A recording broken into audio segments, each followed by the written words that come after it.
Welcome to my Akira TV channel. ప్రజల సమస్యల కోసం నిరంతరం పోరాటం చేస్తూనే ఉంటుంది. ఈరోజు మనం చూస్తున్నాం, వైసీపీకి మళ్ళీ పురోవైభవం వస్తుందా? శ్రీశైలం నియోజకవర్గంపై వైసీపీ విజయ పతాకం ఎగరబోతుందా? ఈరోజు మనం చూస్తున్నాం, మాజీ ఎమ్మెల్యే శిల్పా చక్రపాణి రెడ్డి శ్రీశైలం చేరుకోగానే అక్కడ ఉన్న కార్యకర్తలు, నాయకులు తండోలుగా వచ్చి తమ సమస్యలు చెప్పుకొని తమ గృహాలకు పిలుచుకొని ఘన స్వాగతం పలికిన ప్రజలు.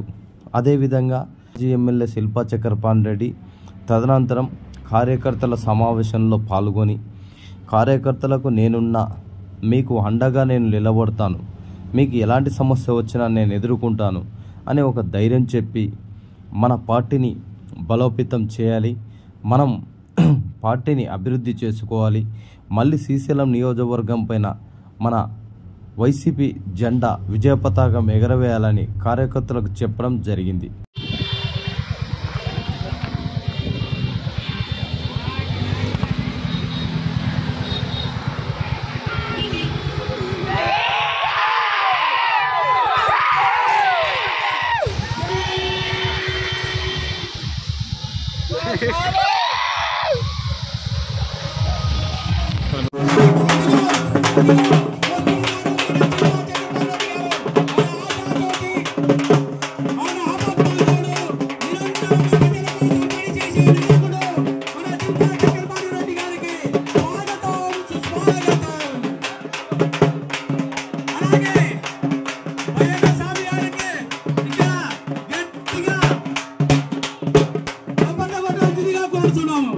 అలాగే మూగన్న శైలిలో నలుగురులో పిక్కరించే విధంగా మన శిల్పా చక్రపాణి రెడ్డి గారికి జైలు పలకండి, జైలు పలకండి, జై శిల్పా